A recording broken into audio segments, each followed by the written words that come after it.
దేవునికి, ఎంతైనా నమ్మదగిన దేవ యేసు ప్రభువా, మీకు వందనములు స్తోత్రములు చెల్లించుకుంటున్నాయి. ఈ ప్రవచనం మీ మందిరంలో చేరి మిమ్మల్ని ఆరాధించడానికి మీరు ఇచ్చినటువంటి ధన్యతను బట్టి ముద్ద తీస్తున్నాయి. కొన్ని కీర్తనల ద్వారా మిమ్మల్ని ఆరాధించట్లు మీరు చేసిన మీ దైవ ఏర్పాటును బట్టి ముద్ద తీస్తున్నాయి. ఈ పాటలు పాడడం ద్వారా మీ వాక్యం మీ నిమిత్తం మా హృదయాలు సిద్ధపరిచేందుకై మిమ్మల్ని నమస్కరిస్తాను. మా తండ్రి, మా ప్రభా, మా దేవ, ఈ సమయం అంతటి కొరకే మీ సన్నిధిలో చేరి మేము ప్రార్థన చేస్తాం. మీరు మాత్రమే ఆరాధనకు యోగ్యుడు, స్తుతి గీతములకు పాత్ర. సమయంలో మీ లేఖన భాగంలో మా వెనుకల్లో మీరు ఆశీర్వదించడం తండ్రి. నా వంటి నగ్నవకాశం అభ్యర్థులను మీ కలువలి రక్త ప్రోక్షణ తెచ్చుకుంటుండగా నా ఆత్మ ప్రాణ దేహంలో మీరు కడుగుము, పవిత్రపరచము, పరిశుద్ధపరచము. ఈ సమయం కొరకు మీ ఆత్మను మీరు అభిషేకించు, మీ ఆత్మ స్వాతంత్రం మీరు అనుగ్రహించము. మీరు ఆత్మ కనుక మిమ్మల్ని ఆరాధించేవారు ఆత్మతోనూ సత్యముతోనూ ఆరాధించేవారు కనుక నేను మేమందరం కూడా మిమ్మల్ని ఆత్మతోనూ సత్యముతోనూ ఆరాధించినట్లుగా మీరే మా మధ్యలో మీ ఆత్మ కార్యమును జరిగించు. ఈ సమయాన్ని మీరు మాకు దీవెనకరంగా ఆశీర్వాదకరంగా మీరు ఉంచుకొని మీ నమ్మకత్వాన్ని మీరు రుజువుపరచుకోండి. మీకే వందనములు స్తోత్రములు చెల్లించుకొంచు. సమస్త మహిమ ఘనత ప్రభావాలు మీకు ఆరాధిస్తుంది. యేసు పరిశుద్ధ నామములో స్తుతించి ప్రార్థించి అడిగి వేడుకుంటాను నామ తండ్రి, ఆమేన్.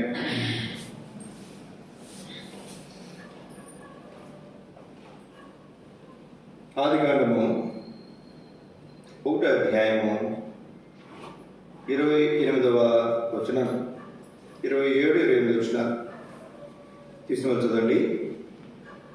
దేవుడు తన స్వరూపమందు నరుని సృజించును, దేవుని స్వరూపమందు వారిని సృజించును, స్త్రీనిగాను పురుషునిగాను వారిని సృజించును. దేవుడు వారిని ఆశీర్వదించును. ఎట్లనగా మీరు ఫలించి అభివృద్ధి పొంది విస్తరించి భూమిని నిర్మించి దాన్ని లోపరుచుకోండి.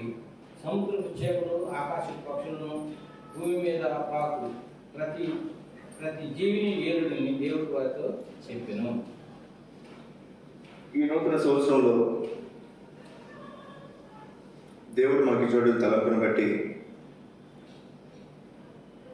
సహజంగా ఇంటికి వచ్చినప్పుడు నూతన దీవెనలు, నూతన ఆశీర్వాదాలు సమృద్ధిగా అనుగ్రహించమని మనం ప్రార్థన చేస్తాం. అందుకే దీవెనలు, రెండవది ఆశీర్వాదం. దీవెనలు లేకపోతే దీవెన, దీవించుట, ఈ మాటలు మనం మొదటి 2 వారాలు మనం ధ్యానం చేస్తూ వచ్చాం.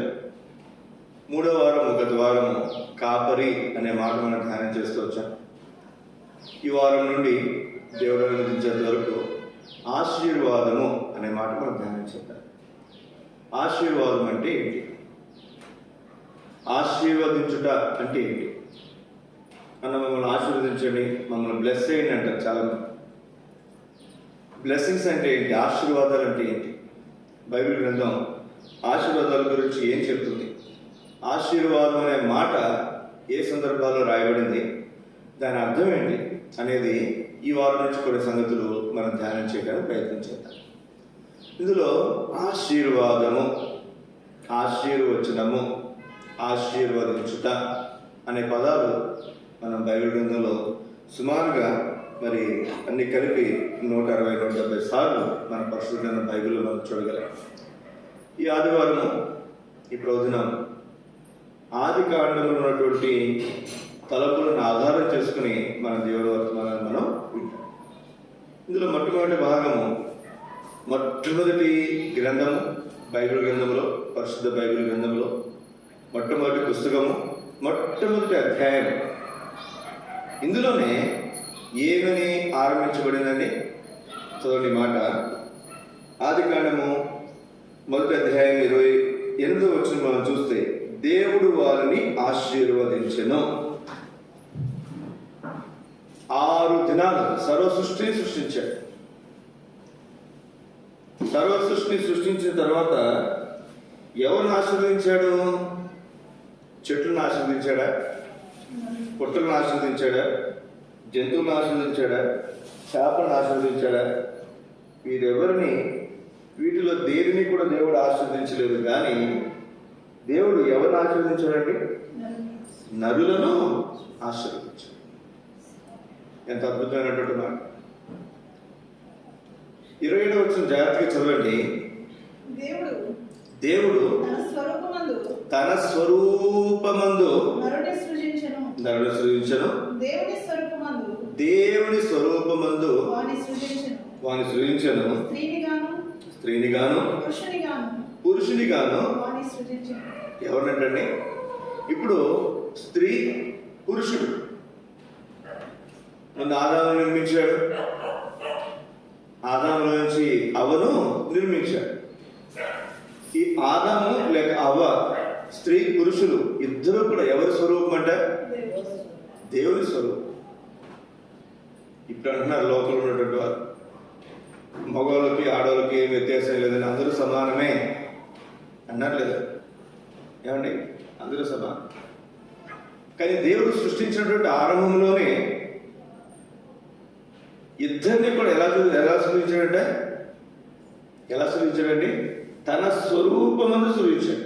ఇప్పుడు పురుషుడు దేవుని స్వరూపము, మరి స్త్రీ ఎవరి స్వరూపము? బైబిల్ చెప్తుంది కదా, దేవుడు తన స్వరూపమందు స్త్రీని పురుషుని సృజించను. ఇప్పుడండి మన అంశానికి వద్దాం. ఇక్కడ రాయబడినటువంటి మాటలో వారిని సృజించిన తర్వాత దేవుడు వారిని ఏం చేశాడంటే? చూడండి, 28వ వచనం. దేవుడు వారిని ఆశీర్వదించెను. ఏం చేశాడండి? దేవుడు వారిని ఆశీర్వదించెను. బైబిల్ పండితులు మరి ఆదికాండం 1వ అధ్యాయం గురించి ఎన్నో విషయాలు మాట్లాడతారు. 1వ అధ్యాయం 1వ వచనానికి 1వ అధ్యాయం 2వ వచనానికి మధ్యలో కూడా చాలా వ్యత్యాసం ఉందని, చాలా వ్యత్యాసం అంటే చాలా వ్యవధి. రెండవది, మరి మొదటి వచనము ఆదియందు దేవుడు భూమి ఆకాశం సృజించెను, ఇది దేవదూతల సృష్టి గురించి మాట్లాడుతుందని, రెండవ వచనం నుండి మరి తర్వాత మనం చూస్తే మానవుల సృష్టి గురించి మాట్లాడుతుందని మనం చూస్తాం. దేవదూతల సృష్టి అది ప్రత్యేకమైనటువంటిది.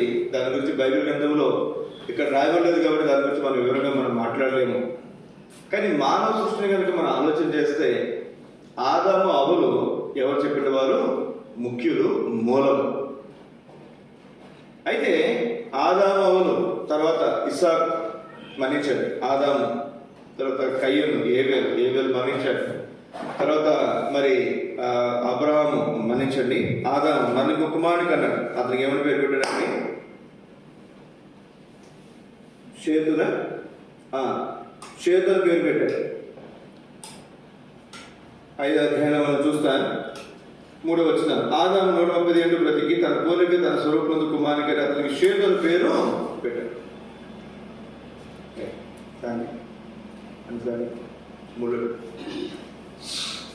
ఇక్కడ మనం చూస్తే దేవుని వాక్యంలో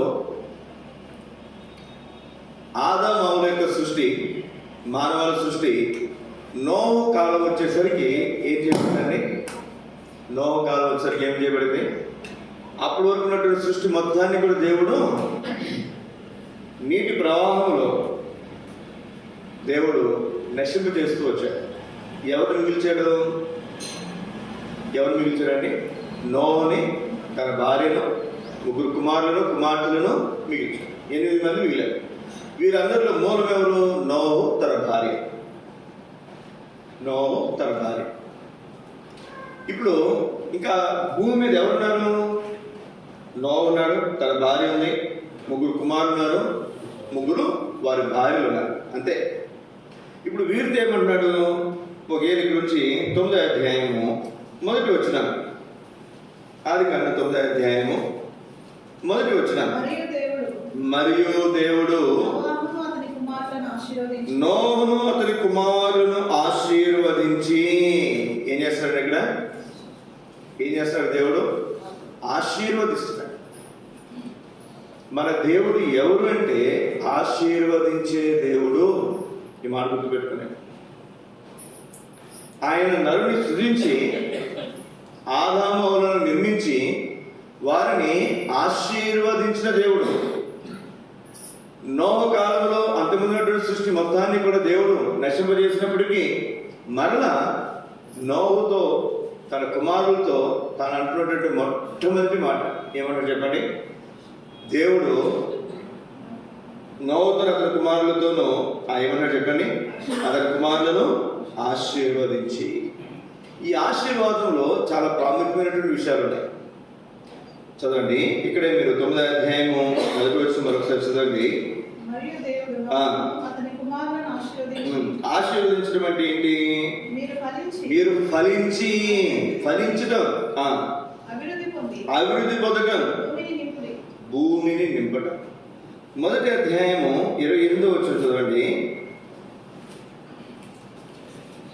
దేవుడు వారిని ఆశీర్వదించును. ఎట్లనగా మీరు ఫలించి, ఆశీర్వదించడంలో మొదటి భాగం ఏంటి చెప్పండి? ఫలించటం. అభివృద్ధి పొంది, రెండవది ఏం చెప్పండి? అభివృద్ధి పొందటం. విస్తరించి, మూడవది విస్తరించడం. భూమిని నిండించి, నాలుగవది భూమిని నిండించడం. దానిని లోపరుచు, ఐదవది దానిని లోపరుచుకునుడి. సర్వ సృష్టిని సృష్టించినటువంటి దేవుడు ఆదామును ఆశీర్వదిస్తున్నాడు. ఈ ఆశీర్వాదంలో 5 అంతల ఆశీర్వాదాన్ని మనం చూస్తున్నాం. మొట్టమొదటి మాట ఫలించడం, రెండవ మాట అభివృద్ధి చెందడం, మూడవ మాట విస్తరించడం, నాలుగవ మాట భూమిని నిండించడం, ఐదవ మాట వాటిని భూమి మీద ఉన్నటువంటి సమస్తను లోపరుచుకుంటాం. ఇప్పుడు జరుగుతుందా లేదా? జరుగుతుంది. ఫలిస్తున్నారు ప్రజలు, మానవులు. రెండవది అభివృద్ధి చెందుతున్నారు, మూడవది విస్తరిస్తున్నారు. చూడండి, కొన్ని పట్టణాలు ఇప్పుడు వెళ్ళి 4 సంవత్సరాల తర్వాత వెళ్తే అసలు ఆ ఊరు మనం గుర్తుపట్టలేదు. కొన్ని ఊరు అట్లా విస్తరిస్తున్నాయి, అట్లా అభివృద్ధి చెందుతున్నాయి. నాలుగోది ఏం చెప్పండి? భూమిని నిండించి. ఈ మధ్యన ఒక ఆయన ఒక ప్రదేశానికి వెళ్ళి అక్కడ మరి జెండా పాతి ఇది నా దేశం అన్నాడు. ఏ దేశం చెప్పండి? ఏ మనిషి వెళ్ళలేదు ఇప్పటివరకు అక్కడికి. ఏ మనిషి వెళ్ళలేదు. ఆ స్థలం ఎవరి పేరిట లేదు. ఆ స్థలం ఏ దేశ స్వాధీనంలో కూడా లేదు. కాబట్టి ఇది నాది అన్నాడు. అంటే ఎక్కడెక్కడ ఖాళీ ఉన్నాయో అక్కడక్కడ ఏం చేస్తారు చెప్పండి? ప్రజలు వెతుక్కుంటూ వెళ్ళిపోతున్నాడు. దాన్ని ఏం చేస్తారు చెప్పండి? నిండిస్తున్నాడు. అక్కడ తాగట్లేదు. చంద్రమండలం మీదకి వెళ్ళి చంద్రమండలం మీద కూడా ప్లాట్లు కొనుక్కున్నారు. తెలుసా మీకు? తెలుసా తెలియదండి? చంద్రమండలం మీద కూడా ప్లాట్లు కొనుక్కున్నారు. ఇప్పుడు ట్రంప్ అధ్యక్షుడు అయిన తర్వాత ఎక్కడికి పంపిస్తారంట? మార్స్ మీదకి పంపిస్తారంట. మార్స్ అంటే బుధుడినా ఏమండి? మార్స్ మీదకి, అదొక గ్రహము. ఆ గ్రహం మీదకి పంపిస్తారంట. అమెరికన్స్ పంపిస్తారంట. అక్కడ ఉన్నటువంటి సంగతులన్నీ కూడా పరిశోధిస్తారంట. ఎంత ఆశ్చర్యమో చూడండి. భూమిని నిండించి, ఇంకొక మాట దానిని ఏలుబడి చేయి. ఏ జంతువు అయినా సరే మానవునికి సాధు కానటువంటి జంతువు ఏది లేదు. మనం పామును మనం చూస్తాం. పామును పట్టేవాడు దాన్ని ఏం చేస్తారు చెప్పండి? చక్కగా ఆడిస్తారు దాన్ని. మన కుక్కలంటే భయం, కానీ ఆ ఇంటికి వెళ్తే ఆ కుక్కలు వాళ్ళకి లోపల. కుక్కలు పెంచే వాళ్ళు ఉన్నారు, నక్కలు పెంచే వాళ్ళు ఉన్నారు, పిల్లులు పెంచే వాళ్ళు ఉన్నారు, పులులు పెంచే వాళ్ళు ఉన్నారు, చిరత పుల్లు పెంచే వాళ్ళు ఉన్నారు, కొండ చెరువులు పెంచే వాళ్ళు ఉన్నారు. లేరా? ఉన్నారు. కొండ చెరువులు కూడా పెంచుతారంట. సాధు కానిది ఏది లేదు. మొసలు కూడా పెంచేవాళ్ళు ఉన్నారండి. మొసలు కూడా వాటి మాట వింటారు. ఇది ఆశీర్వాదంలో 5 అంతల ఆశీర్వాదాలు మనకి మనం చూస్తాం.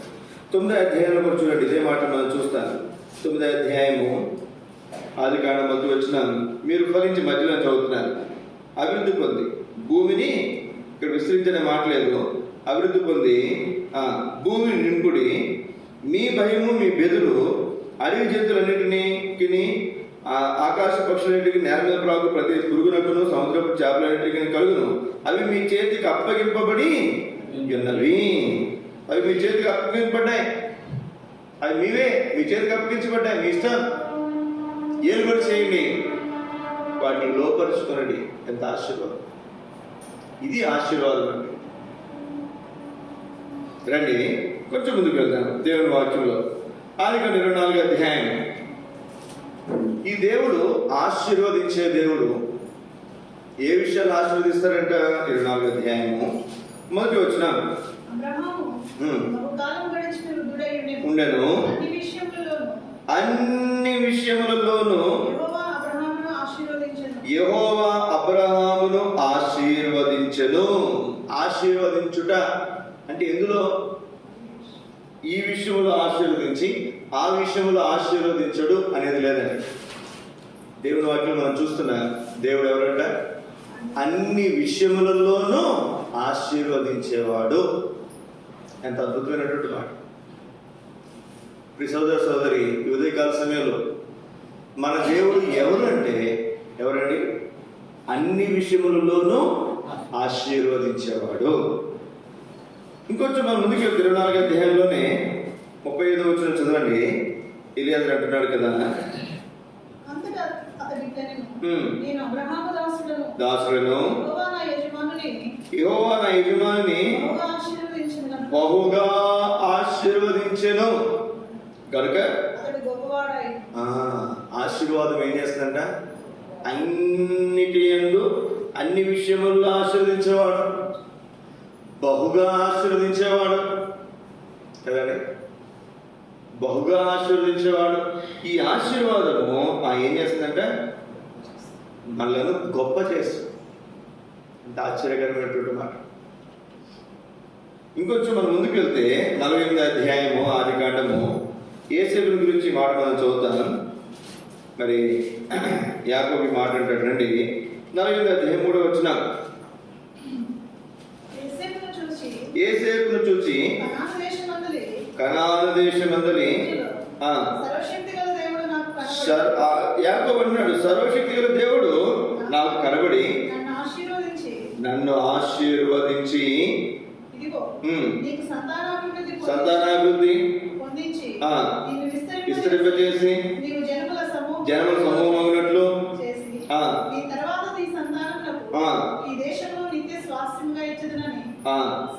సెలవిచ్చాను. ఈ దేవుడు ఎవరంటే అబ్రహామును ఆశీర్వదించిన దేవుడు. అబ్రహామును మాత్రమే కాదు, తన కుమారుడైనటువంటి ఇస్సాకును ఆశీర్వదించాడు. తన కుమారుడైనటువంటి యాకోబును దేవుడు ఆశీర్వదించాడు. ఈ ఆశీర్వాదం అనే మాట ఏదో ఒక వ్యక్తికి మాత్రమే, ఒక తరానికి మాత్రమే చెందినటువంటి మాట కాదు. ప్రతి వ్యక్తికి, ప్రతి తరములో ఉన్నటువంటి ప్రతి వ్యక్తికి సంబంధించినటువంటి మాట. ఈయన ఎవరంటే? ఆశీర్వదించే దేవుడు ఎవరంట? ఎవరండి? సర్వశక్తి గల దేవుడు. మీకు తెలుసో తెలియదో, మరి హైందవులు పెళ్ళికి వెళ్ళారు అనుకోనండి. పెళ్ళిలో చివరిలో అక్షింతలు వేస్తారు. అక్షింతలు వేస్తారు. ఎవరు వేస్తారు చెప్పండి? పెళ్లికారణాలు వేస్తారా? పెళ్లికారణాలు వేయరు. నీ పెళ్లికాలం నువ్వు చేస్తున్నా అంటారు. పెళ్ళి అయినవాడు, పెళ్లి చేసుకునే వారిని ఏం చేయాలి? అది వారి అర్థం. వారి యొక్క అర్థం వారు గ్రహం. అలాగే కొన్ని సందర్భాల్లో బాలింతరాలు చేసినప్పుడు, లేకపోతే ఇంకోటి చేసినప్పుడు ముత్తైదులు పిలుస్తారు. ఎవరు పిలుస్తారు చెప్పండి? బిడ్డ తల్లులను పిలుస్తారు, కారణి వారిని పిలవరు. అవునా కాదండి? చెప్పాలి మీరే అక్కలు. అవునా కదా? కొన్ని తెలుసుకోవాలండి కదా, మేము కూడా కొన్ని తెలుసుకోవాలి. అంటే దాని అర్థం ఏంటి? వారి యొక్క గ్రహింపు ఏంటి అంటే, వీళ్ళకే పిల్లలు పుట్టకపోతే వీరు ఆశీర్వదిస్తే ఎదుటివారికి ఎలా పిల్లలు పుడతారు? అవునా కదండి? అవునా? అయితే ఒక మాట మీరు చూడండి, దేవుని వాక్యం మనం చూస్తున్నాం. దేవుని వాక్యంలో ఈ ఆశీర్వదించే వ్యక్తి ఎవరంటే సర్వశక్తి కలిగినటువంటి దేవుడు. ఎంత అద్భుతమైనటువంటి మాట. ఆయనకు అసాధ్యమైనది ఏమీ లేదు. ఆయన శూన్యంలో సృష్టిని సృష్టించగలిగినటువంటి వాడు. ఆయన ఒక మనిషి నుండి ఇంకొక మనిషిని నిర్మించగలిగినటువంటి వాడు. ఒక చిన్న ఎముక తీసుకుని ఎముక నుంచి కూడా ఇంకొక మనిషిని నిర్మించగలిగినటువంటి వాడు. ఒక చిన్న పిండముగా ఇంత ఒక చుక్క సూది మనం పెట్టే అంత కూడా ఉండదండి పిండం, అంత చిన్నది. అంత చిన్న పిండాన్ని ఒక గొప్ప వ్యక్తిగా ఒక 10 సంవత్సరాలు 20 సంవత్సరాల తర్వాత చూస్తే మనంత అయిపోతాడు వాడు కదండి. వాడు పుట్టినప్పుడు లోపల ఎంత ఉన్నాడు, వాడు లోపల గర్భంలో సూది మనం అంత ఉన్నాడు వాడు. అంతగా చేయగలిగినటువంటి వాడు.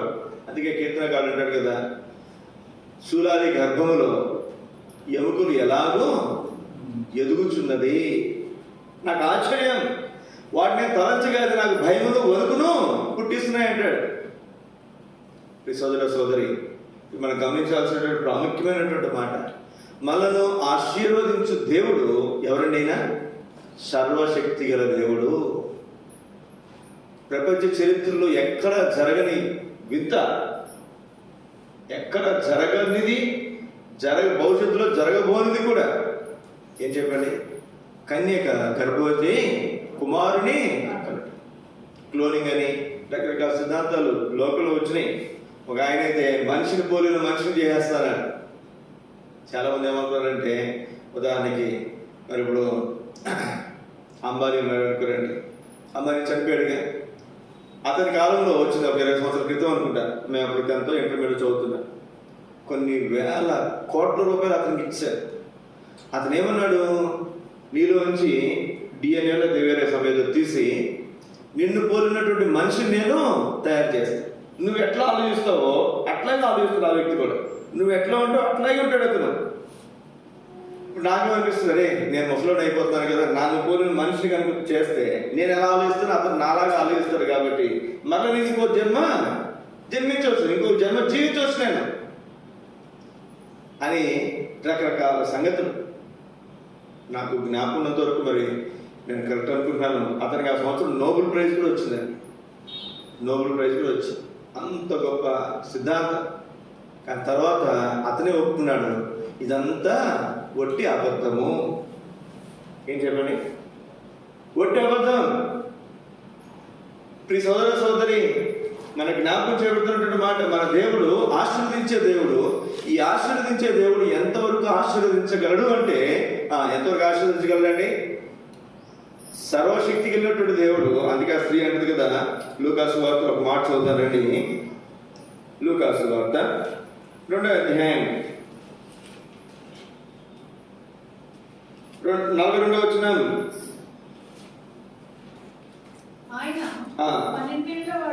మన్నించండి, 1వ అధ్యాయము 42వ వచనం.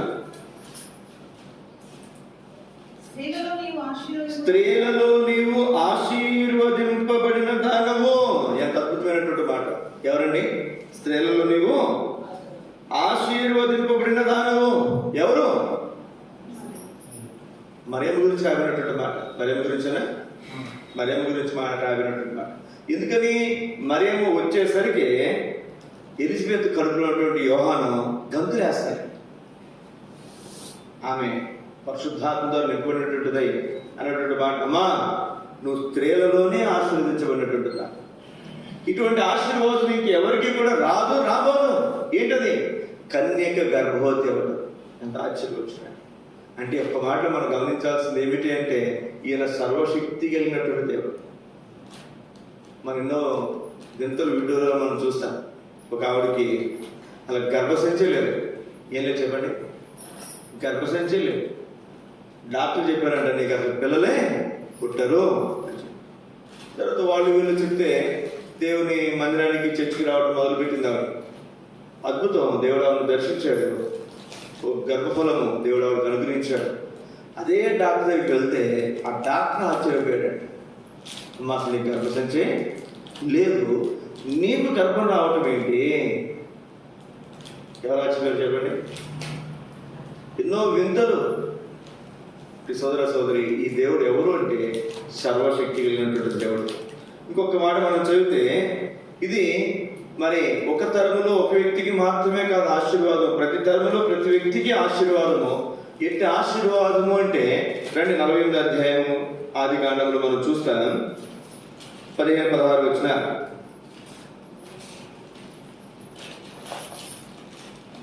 అతడు యోసేపును దీవించి, నా పితరులైన అబ్రహాము ఇస్సాకులు ఎవరైతే నడుచుచుండిరో ఆ దేవుడు, నేను పుట్టిన మొదలుకు నేటి వరకు ఎవడు నన్ను పోషించడం ఆ దేవుడు అనగా సమస్తమైన కీడుల నుండి నన్ను తప్పించిన దూత ఈ పిల్లలను ఆశీర్వదించునుగాక. ఎవరు ఆశీర్వదిస్తుందంట? యాకోబు ఈ మాట అంటున్నాడు, నాయనా యోసేపు, నన్ను ఆశీర్వదించిన దేవుడు నిన్ను ఆశీర్వదించడం మాత్రమే కాకుండా యోసేపుతో అన్నాడు కదా, యోసేపు ఫలించని కొమ్మ, నువ్వు ఆశీర్వదించబడటం మాత్రమే కాకుండా నీ కడుపును పుట్టినటువంటి మనిషి ఎఫ్రాయిమును కూడా ఈ దేవుడు ఏం చేస్తాడు? ఆశీర్వదిస్తాడు. ఎంత అద్భుతమైనటువంటి మాట. ఈయనకి తెలిసింది ఒక్కటే, ఏం చెప్పండి, మన దేవుడు తెలిసిందండి, ఆశీర్వదించడమే తెలుసు. ఆశీర్వాద కారకుడు, ఆశీర్వదించే దేవుడు. రండి 3 తలంపుగా మీకు జ్ఞాపకం చేస్తాను. నేను ఆదికాండం 12వ అధ్యాయం. ఈ తలంపులు మనం వెనకపోయినా ఈ వచనాలకు ముందు చాలా సందర్భాలు మనం చదివినటువంటి సందర్భాలే అయినప్పటికీ దేవుడు మనతో నూతన విధానంలో మాట్లాడాలని కోరుతున్నాడు. 12వ అధ్యాయం చదువు 2-3 వచనాలు. నిన్ను గొప్ప జనముగా చేసి నిన్ను ఆశీర్వదించి నీ నామమును గొప్ప చేయుదును. ఏంటంటే నీవు ఆశీర్వాదముగా ఉందువు. నిన్ను ఆశీర్వదించిన వారిని ఆశీర్వదించుదను.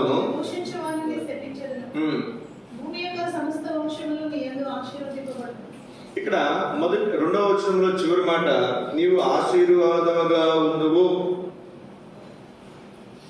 నీవు ఆశీర్వాదముగా ఉందువు. మనల్ని ఆశీర్వదించినటువంటి దేవుడు మనం మాత్రమే ఆశీర్వదించబడాలని కోరట్లేదు, కానీ మనము ఇతరులకు ఆశీర్వాద కారకులుగా ఉండాలని దేవుడు కోరుతున్నాడు. ఎంత ఆశ్చర్యకరమైనటువంటి మాట చూడండి, ఎంత ఆశ్చర్యకరమైనటువంటి మాట చూడండి. నీవు ఆశీర్వాదముగా ఉందువు. భక్సింగ్ గారు, దేవుడు ఆయన్ని దర్శించాడు, మనకు బాగా పరిచయం. నిన్న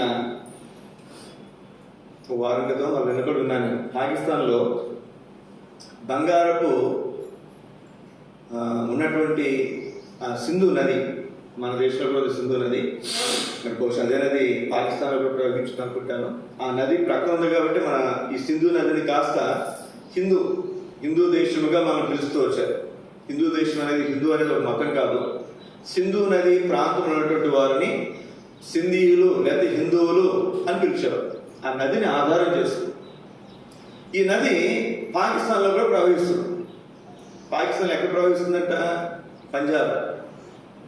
పంజాబ్లో ప్రవహిస్తున్నటువంటి సింధు నది ప్రాంతం అంతట్లో కూడా బంగారపు నిధులు ఉన్నాయండి. ఏమున్నాయండి? 150,000 కోట్లు, ఎన్నో కోట్లు, అన్ని కోట్ల విలువైనటువంటి బంగారపు నిధులు ఉన్నాయని మరి నిన్న మనం మరి వార్తల్లో చాలాసార్లు నేను విన్నాను. మీరు కూడా చూడండి, ఇంటికి వెళ్ళిన తర్వాత అవసరం. దైవజనుడు భక్సింగ్ గారు పుట్టిన ప్రాంతం ఏదో తెలుసా మీకు? పాకిస్తాన్లోని పంజాబ్. నాకు ఫస్ట్ ఆ దైవజనుడు గుర్తొచ్చాడు నాకు. అరే, ఆ దైవజనుడు పుట్టినటువంటి స్థలము చూడండి, 150,000 కోట్లు అంటే అసలు పాకిస్తాన్ యొక్క స్వరూపే మారిపోతుంది కదండి. ఇప్పుడు ముస్లిం కంట్రీస్ ఉన్నాయి, ముఖ్యంగా దుబాయ్ కానీ లేకపోతే మరి అరబ్ కంట్రీస్ కానీ సౌదీ అరేబియా కానీ, ఇవన్నీ గొప్ప దేశాలు అవడానికి కారణం ఏంటి? వారి కింద భూములు ఏమన్నా చెప్పండి, పెట్రోల్ ఉంది. మన నీళ్ళు దొరికినట్టు వాళ్ళు పెట్రోల్ దొరుకుంటారంట. పెట్రోల్ ఉంటేనే అంత ధనవంతులు అయిపోతే వాళ్ళు. ఇప్పుడు ఆ దేశంలో ఏముందండి, కొన్ని వేల కోట్ల రూపాయలు సంబంధించినటువంటి బంగారం. నీళ్లు ఆ నది ఎండిపోయినప్పుడు ఆ చుట్టుపక్కల ప్రాంతాలలో అటు వచ్చి ఆ పైన ఎత్తేరినటువంటి బంగారం చిన్న అట్లాంటిది పేరుకుని పోతారు. ఇప్పుడు దానికి 144 సెక్షన్ పెట్టేశారంట. అక్కడ ఏ నరుడు అక్కడ సంచరించడానికి. నాకు వెంటనే దైవజనుడు భక్సింగ్ గారు గుర్తొచ్చారు. అరే, ఆయన పుట్టినటువంటి స్థలమే ఏది మన ఇండియాలోనే పంజాబ్ కాదు, పాకిస్తాన్లో ఉన్నటువంటి పరిచయం. అది ఇప్పుడు ఆ దేశం మొత్తానికి ఆశీర్వాదకరంగా మార్చబడుతుంది. ఇప్పుడు ఇక్కడ మన అంశాన్ని కనుక మనం చూస్తే, మరి దైవజనుడు భక్సింగ్ గారు మరి దేవుడు ఆయనకు బయలుపరిచినటువంటి ఈ నూతన నిబంధన సంఘదర్శన ఎబ్రోను సహవాసం, ఈ చక్కటి సహవాసాన్ని కనుక మనం ఆలోచన చేస్తే కొన్ని వేల మంది రక్షించబడ్డారు, కొన్ని వేల చర్చిలు కట్టబడ్డాయి, కొన్ని లక్షల మంది రక్షించబడ్డారు. ఎంతమంది అండి? వేల మంది కాదు, లక్షల మంది రక్షించబడ్డారు. మందిరాలే కొన్ని వేలు, ఎప్పుడో లెక్క ప్రకారం 10,000 ఉన్నారు, నాకు తెలిసి 30,000-40,000 పైన ఉన్నాయి మందిరాలే. ఇది సహవాసంతో కలిసి ఉన్నటువంటి, సహవాసంతో కలవకుండా స్వతంత్రంగా చేసుకున్నటువంటి వాళ్ళు, మన సహవాసం ఉన్నటువంటి వాళ్ళు ఇంకా చాలా మంది ఉంటారు. కొన్ని వేల సంఘాలు కట్టబడ్డాయి, కొన్ని లక్షల మంది రక్షించబడ్డారు. వీరందరికీ దేవుడు దైవజనుడు భక్సింగ్ గారిని ఎలా ఉంచాడు చెప్పండి? ఆశీర్వాద కారకుడుగా. ఈ మాట గుర్తుపెడతాడు. సోదర సోదరి, ఈ మధ్యాహ్న కాల సమయంలో దేవుడు ఎవరు అంటే మనల్ని ఇతరులకు ఆశీర్వాద కారకులుగా ఉంచేవాడు. బహుశా నీ ఇంట్లో నువ్వే నన్ను రక్షించబడ్డావు, నిన్ను బట్టి నీ కుటుంబం అంతా మార్చబడితే అప్పుడు నువ్వెవరు చెప్పు? నీ ఇంటి వారికి ఆశీర్వాద కారకుడు. ఏదైనా ఊరెళ్తే కొంతమంది మనం చెప్తూ మనకు వారి గురించి చెప్తుంటారు, అమ్మ ఫస్ట్ పలానా వాళ్ళ అమ్మమ్మ రక్షించబడింది, లేదా నానమ్మ రక్షించబడ్డారు, లేదా పలానా ఆయన రక్షించబడ్డాడు, ఆయన ద్వారా ఊరంతా మార్చబడింది. అంటే ఆ ఊరందరికీ ఆశీర్వాద కారకుడు ఎవరు? పలానా. సోదర సోదరి, ఇటువంటి శ్రేష్టమైన అనుభవంలో దేవుడు మానవుని ఉంచాడు. ఇది చాలా ప్రాముఖ్యమైన సార్. ఎవరు ఉంచాడండి? మానవుని ఉంచాడు. ఆదికాండం 28వ అధ్యాయం 14 వచ్చినాను. అబ్రహాము అన్నాడు మాత్రమే కాదు, ఇదే మాట యాకోబు అంటున్నాడు. 28వ అధ్యాయం 14 వచ్చిన, నీ సంతానము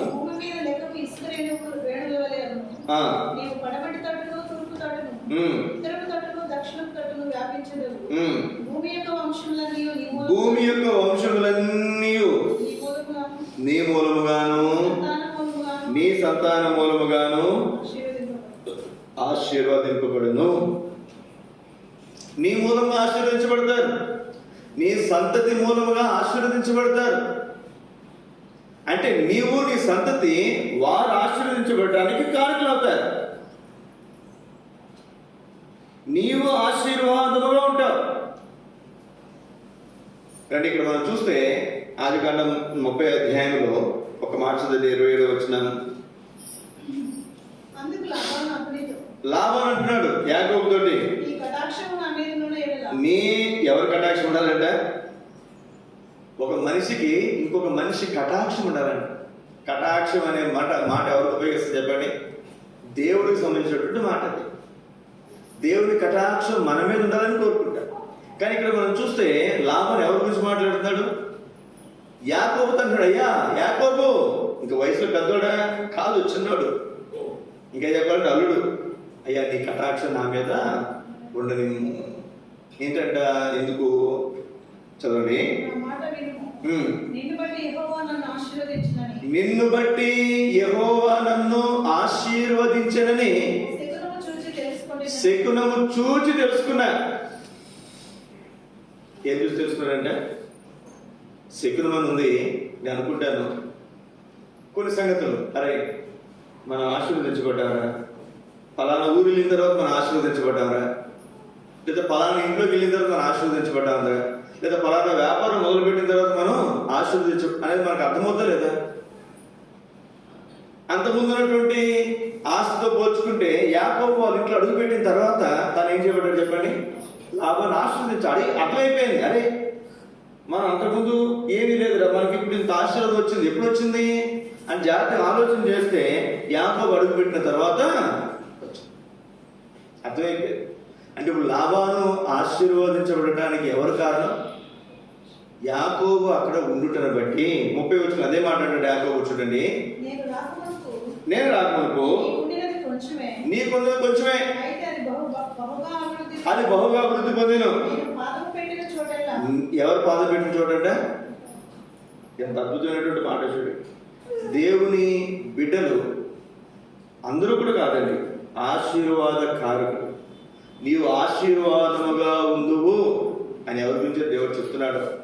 నీవు ఆశీర్వాదముగా ఉంటున్నట్లయితే, నేను ఆశీర్వాదం ఉంటున్నట్లయితే, మనం అడుగుపెట్టే ప్రతి స్థలాన్ని ఏం చేస్తాడంట చూడండి, నేను పాదం పెట్టిన చోటల్లా యెహోవా నిన్ను ఆశీర్వదించును. యెహోవా నిన్ను ఆశీర్వదించను. నా ఇంటి వరకు. ఇక్కడ మనం చూస్తే, అయ్యా నీకు ఆశీర్వాదం అభివృద్ధి అవ్వాల్సింది తెలుసా, నేను అడుగు పెట్టిన చోటెల్లా యెహోవా నిన్ను ఆశీర్వదించు. మనం అనుకున్నప్పుడు కొంతమంది చూస్తే వాడు పట్టిందల్లా బంగారు అంట. అంటే దాని అర్థం ఏంటి? అతను పట్టుకున్నదంతా మరి ఆశీర్వదిస్తున్నాడు దేవుడు.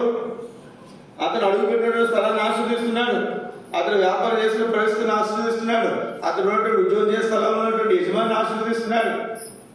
అంతేకాదు 39వ అధ్యాయము 3వ వచనం, యెహోవా అతనికి తోడై ఉండిననియు, అతడు చేసినదంతయు అతని చేతిలో యెహోవా సఫలం చేసిననియు అతని యజమానుడు చూచినప్పుడు యోసేపు మీద అతనికి కటాక్షం కలిగినది.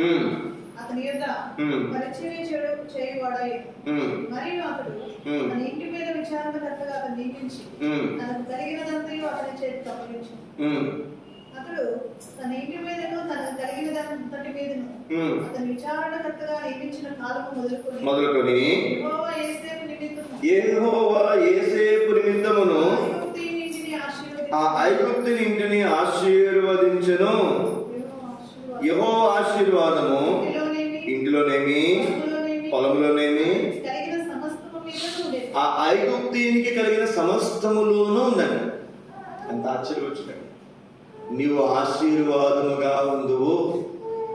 ఈ సోదర సోదరి, మనం దేవుని నమ్ముకున్న కారణం చేత మనం పనిచేసినటువంటి స్థలంలో కావచ్చు, ఆ యజమానికి కావచ్చు, మనం ఉద్యోగం చేసినటువంటి స్థలంలో కావచ్చు, వారి యజమానికి కావచ్చు, లేదా మనం ఉంటున్నటువంటి స్థలాల్లో వారిని దేవుడు ఏం చేస్తాడంటే ఆశీర్వదిస్తాడు. కారణం ఏంటి తెలుసా?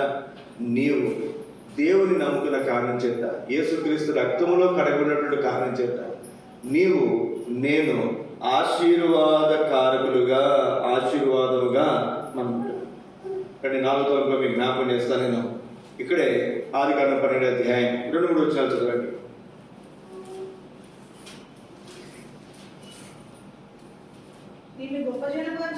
నిన్ను గొప్ప జనముగా చేసి నిన్ను ఆశీర్వదించి నీ నామమును గొప్ప చేయుదును. నీవు ఆశీర్వాదముగా ఉందువు. నిన్ను ఆశీర్వదించిన వారిని ఆశీర్వదించదను. భూమి యొక్క సమస్త వంశములు నీ యందు ఆశీర్వదించబడతాయి. ఎవరైనా ఆశీర్వదించబడతాయని? నీ యందు ఆశీర్వదించబడతాయి. మొన్న కొత్తగా వచ్చారు మందిరానికి, కొత్తగా వచ్చారు. వాళ్ళకి వచ్చిన వాగ్దానం, దేవుడు నీ సంతానమును ఆశీర్వదిస్తాడు అని వచ్చింది. నీ సంతతిని ఆశీర్వదిస్తాడు. వాళ్ళేమో పిల్లలు, పెళ్లి కాలేదు. వాళ్ళ సంతానం ఎట్లా ఆశీర్వదిస్తాడు? వారు దేవుని పూర్తిగా ఎరగలేదు కనుక, అమ్మ ఇది వేరే వాగ్దానాలు వచ్చినాయి మీకు అని చెప్పి నేను అంటే వాళ్ళు దేవుని ఎరగలేదు కాబట్టి దేవుని విషయాలు తెలియదు. దేవుని ఎరిగి అక్కడ ఉన్నటువంటి షరతులు మనం నెరవేరిస్తే అక్కడ ఉన్నటువంటి ఆత్మ సంబంధమైన విధానంలో ఆ కార్యాన్ని దేవుడు ఖచ్చితంగా నెరవేరుస్తాడు. అందులో ఏమాత్రం అనుమానం లేదు. అదే వాగ్దానం శామకుడు వచ్చింది. రెడీకి వచ్చినగా ఏంటి వాగ్దానం చూచదవా? నీ సంతతిని నేను ఆశీర్వదిస్తానని వచ్చింది. వీడికి ఇచ్చిన వాగ్దానం, రే నీకు వచ్చింది కాదురా, నీకు రానిది, నీకు రాకూడని వాగ్దానాన్ని తీసుకోవాలి వాళ్ళ దగ్గర నుంచి. అర్థమవుతుంది వ్యత్యాసం? అర్థమవుతుందా? అన్యులకి దేవుని అడిగినటువంటి వారికి ఆ వాగ్దానం పిల్లలకి అదే వయసులో పిల్లలకి వస్తే, అమ్మ నేను వేరే వాగ్దానం వాళ్ళు తీసుకొచ్చి ఇస్తానని చెప్పాను. అదే వాగ్దానం శాంతి వచ్చింది. ఈ సంవత్సరం వాడికి పెళ్లి చేస్తాం, వాడి పిల్లలకి అంటారంట. ఏమండి, ఒక సంవత్సరం నాకు యెషయా గ్రంథం 45వ అధ్యాయం అనుకుంటా 10 వచ్చా 12 వచ్చి ఉంటుంది. అంధకార స్థలంలో మరుగైన ధనం నేను నీకు ఇస్తాను, రహస్య స్థలంలో మరి మరుగైనటువంటి ధనాన్ని ఇస్తానంటే నేను అనుకున్నాను ఎక్కడో మొత్తాన డబ్బు దొరుకుద్ది, ఎవరికి దొరకని డబ్బు నాకు ఈ సంవత్సరం దొరుకుద్ది అనుకుంది. మనకి ఎప్పుడైనా వాగ్దానం వచ్చినప్పుడు అది భౌతికమైనటువంటి విధానంలో, భూ సంబంధమైన విధానంలో మనం ఆలోచన చేయకూడదు. ఆత్మ సంబంధమైనటువంటి విధానంలో మనం ఆలోచించాలి. ఇక్కడ ఆత్మ సంబంధ విధానంలో మనం చూస్తే దేవుడు ఏం చేస్తాడంటే నీ సంతతిని ఆశీర్వదిస్తాను, లేదా నీ సంతతిని విస్తరింపజేస్తాను అంటే దాని అర్థం ఏంటి? అప్పుడు నేను చెప్పినటువంటి మాట శామ్ తోటి, రే నువ్వు ఈరోజు ఈ సంవత్సరం నువ్వు ప్రార్థన చేసుకుని మరి చక్కగా దేవుని పనులు నమ్మకం ఉంటే, నువ్వు ఎవరికైనా సువార్త చెప్తే, ఎవరికైనా దేవుడు నడిపిస్తే వారి దేవుడు స్థిరపరుస్తాడు. వారు నీకు ఆత్మీయ సంతానం, ఆత్మీయ పిల్లలే, వారిని దేవుడు ఆశీర్వదిస్తాడు. కాబట్టి మనం గమనించే విషయాలు, మనం గమనించాల్సినటువంటి విషయాలు రండి. ఇక్కడ దేవుని వాక్యం మనం చూస్తున్నాం. ఇప్పుడు అబ్రహాంకి 12వ అధ్యాయంలో వాగ్దానం చేసినప్పుడు భూమి యొక్క సమస్త వంశులు నీ యందు ఆశీర్వదించబడును, నీ యందు ఆశీర్వదించబడును అంటే అబ్రహాంకి అప్పుడు పిల్లలే లేరు. ఉన్నారా? అబ్రహాంకి అప్పుడు పిల్లలే లేరు. మనరెడ్డి గారు ఆయన తండ్రి భూమి యొక్క సమస్త వంశములు నీ యందు ఆశీర్వదించబడును అంటే ఇక్కడ రాయబడినటువంటి మాట చూడండి. ఇప్పుడు అతనికి పిల్లలే లేరు. ఇప్పుడు అబ్రహాము ఏమనుకున్నాడు చెప్పండి అన్నాడు కదా 15వ అధ్యాయంలో, యెహోవా నీ కేడము, నీ బహుమానం అత్యధికమగునంటే వెంటనే అంటున్నాడు కదా. ఏమన్నాడు చెప్పండి? నువ్వు ఏమిస్తే లాభమయ్యా, నాకెవరు లేరు పిల్లలు. 17వ అధ్యాయంలో చూడండి ఎంత అద్భుతమైనటువంటి మాట మాట్లాడుతున్నాడో. 17వ అధ్యాయం చదవండి, 16వ వచనం. నేను ఆమెను ఆశీర్వదించి నేను ఆమెను ఆశీర్వదిస్తాను, ఆమె వల్ల నీ కుమారుడు కలగజేసేదను. నేను ఆమెను ఆశీర్వదించదును, ఆమె జనములకు తల్లి అయ్యుండును, జనముల రాజులు ఆమె వల్ల కలుగుతారు. ఎంత అద్భుతమైనటువంటి మాట. ఇక్కడ దేవుడు ఆశీర్వదిస్తున్నాడు. ఇస్సాకు కాబోయే భార్య ఎవరండి? రెబ్కా. రెబ్కా వెళ్తున్నప్పుడు తన ఇంటి వారు ఏమన్నారు? అమ్మా నువ్వు వేల వేలకు తల్లి అవుదువుగాక. వేల వేలకు అంట, ఒక్కరికి కాదంట, ఇద్దరికి కాదంట. ఎంత ఆశ్చర్యం చూడండి. నిజంగా ఇప్పుడు మనం చూస్తాను, బౌద్ధ సంబంధమైనటువంటి జనాంగమే లక్షల్లో ఉంటే ఆత్మ సంబంధమైనటువంటి ఇశ్రాయేల్ జనాంగం కోట్లలో ఉన్నారు. రండి ద్వితీయోపదేశకాండం 26వ అధ్యాయము 5వ వచనం. దేవుడు ఎంతగా ఆశీర్వదించాడో అనేది మనం చూస్తే 26వ అధ్యాయం 5వ వచనం.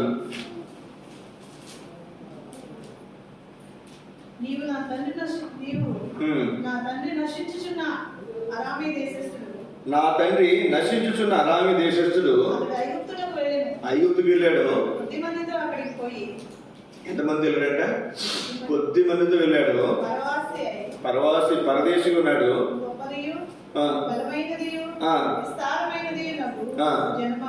ఎట్లాంటి జనమేడంటే పరవాసిగా పొట్ట చేతి పెట్టుకుని పోయినటువంటి వాడు, బలమైనటువంటి గొప్పదైనటువంటి విస్తారమైనటువంటి జనమైపోయాడు.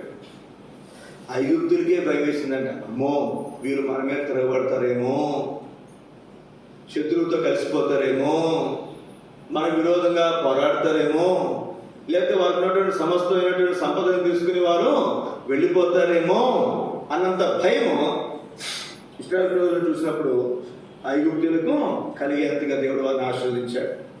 రాజుల మొదటి గ్రంథం 3వ అధ్యాయం 8-9 వచనాలు.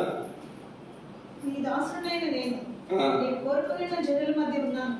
వారు విస్తరించి ఉన్నందున, వారు ఎలా ఉన్నారంటండి? విస్తరించి ఉన్నారు. వారిని ఏకపెట్టుటయు, వారి విశాల దేశము తనిఖీ చేయుటయు అసాధ్యము. లెక్క పెట్టుట, తనిఖీ చేయుట అసాధ్యం. అంతమంది జనాంగంగా దేవుడు ఇశ్రాయేలు జనాంగాన్ని ఆశీర్వదించాడు. ఎప్పుడు ఇచ్చాడు వాగ్దానం? ఎప్పుడు ఇచ్చాడు దేవుడు వాగ్దానం? అసలు పిల్లలే లేనప్పుడు వాగ్దానం ఇచ్చాడు. దేవుడు ఇచ్చే ఆశీర్వాదం అట్లా ఉంటుంది. ఒక చక్కటి మాట ఉంటుంది కదా, నీ స్థితి మొదట కొద్దిగా ఉండినను తుదను నీవు మహాభివృద్ధి పొందుతావు. అంత ఆశ్చర్యకరమైనటువంటి మాట వచ్చినాడు అబ్రహాముతో అన్నాడు. ఇక్కడ మనం చూస్తే మొదట కొద్దిగానే ఉన్నాడు, ఇష్మాయిల్ తర్వాత ఇసాకు పుట్టాడు. తర్వాత కొంతమంది కుమారులు కన్నాడు. కొద్దిగానే ఉన్నాడు. నువ్వు అడుగుపెట్టి దేశం నీకు ఇస్తాన్నాడు. తూర్పుకి పడవరకు ఉత్తరానికి దక్షిణానికి వెళ్ళమన్నాడు. ఈ దేశమంతా నీ సంతానికి ఇస్తాన్నాడు. మాట ఇచ్చిన దేవుడు తన తర్వాత తరాల్లో చక్కగా నెరవేరుస్తూ వచ్చాడు. ఇది ఆశీర్వాదం.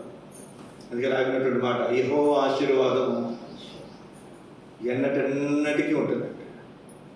ఎన్నటెన్నటికీ ఉంటుంది. నేను ఇచ్చే ఆశీర్వాదాలు, మీరు ఇచ్చే ఆశీర్వాదాలు, లేకపోతే ఇంకొకరు ఇచ్చే ఆశీర్వాదాలు ఎన్నటెన్నటికీ ఉండలేవు. కానీ దేవుని ఆశీర్వాదం ఎట్లాంటిదంటే ఇది ఎన్నటెన్నటికీ ఉంటుంది. రండి, ఇక్కడే చివరి తలపు నేను ముగిస్తాను. నేను అపోస్తుల కార్యముల గ్రంథం. ఇప్పుడు ఇవన్నీ అబ్రహాంకి ఇస్తే వాటి గురించి మనం మాట్లాడుకోవాల్సిన అవసరం ఏంటి? రండి, అపోస్తుల కార్యముల గ్రంథం 3వ అధ్యాయం 25వ వచనం.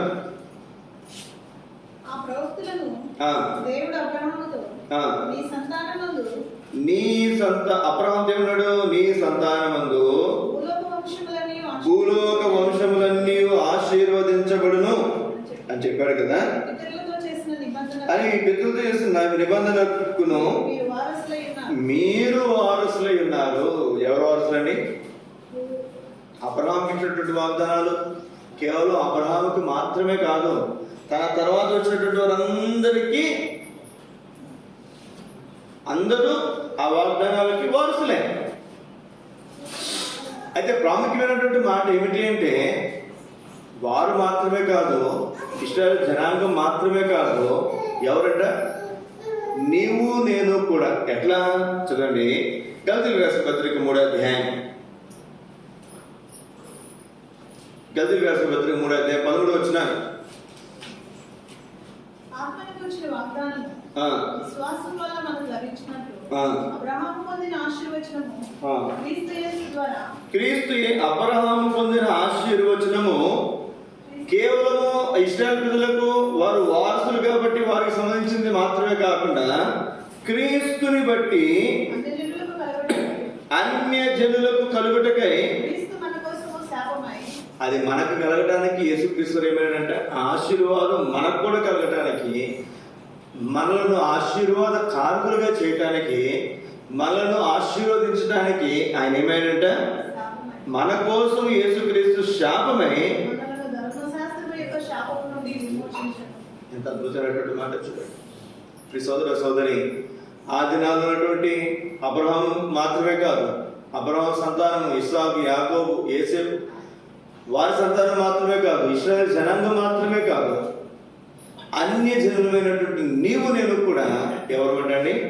ఆ వాగ్దానములకు ఎవరు? మనం వారసులమే. అబ్రహాము పొందిన ఆశీర్వచనము క్రీస్తు యేసు ద్వారా అన్య జనులకు కలుగుటకై క్రీస్తు మన కోసము శాపమై.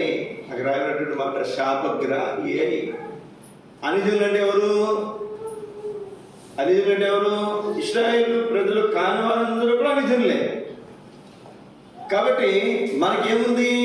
శాపం ఉంది ధర్మశాస్త్రాన్ని బట్టి.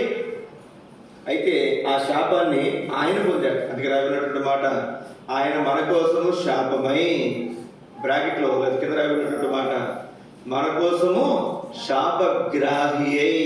శాపాన్ని ఆయన గ్రహించుకున్నాడు, ఆయన తీసుకున్నాడు.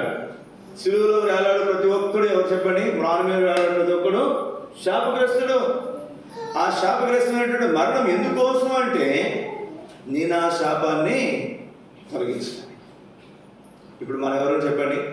నూతన నిబంధన ప్రకారం యేసుక్రీస్తు ద్వారా అబ్రహాము పొందిన ప్రతి ఆశీర్వచనమునకు మనము వారసులమే. ఏ వారసులో, ఏ విషయాల్లో? భూ సంబంధమైనటువంటి, పర సంబంధమైనటువంటి ప్రతి ఆశీర్వాదం దేవుడు అనుగ్రహించాడు. ఈ ప్రతి ఆశీర్వాదములకు కూడా నీవు నేను వారసులము. ఈ లోకంలో మనం రక్షించబడి మాత్రమే కాదు, మనం ఆశీర్వదించబడి మాత్రమే కాదు, మనం ఆశీర్వాద కార్యక్రమం నుండి మాత్రమే కాదు, ఈ లోకం విడిచిపెట్టిన తర్వాత ఆ పరలోక రాజ్యంలో ఆయనతో పాటు యుగ యుగాలు ఉంటామనే శుభ్రత నిరీక్షణ దేవుడు మనకు అనుగ్రహించి మనను ఆశీర్వదించడం మాత్రమే కాకుండా మన ద్వారా అనేక మంది ఆశీర్వదించబడి ఆ నరకశిక్ష తప్పించుకుని ఆ స్వర్గానికి ఆ పరలోక రాజ్యానికి వారసులు కాగలుగుతారు.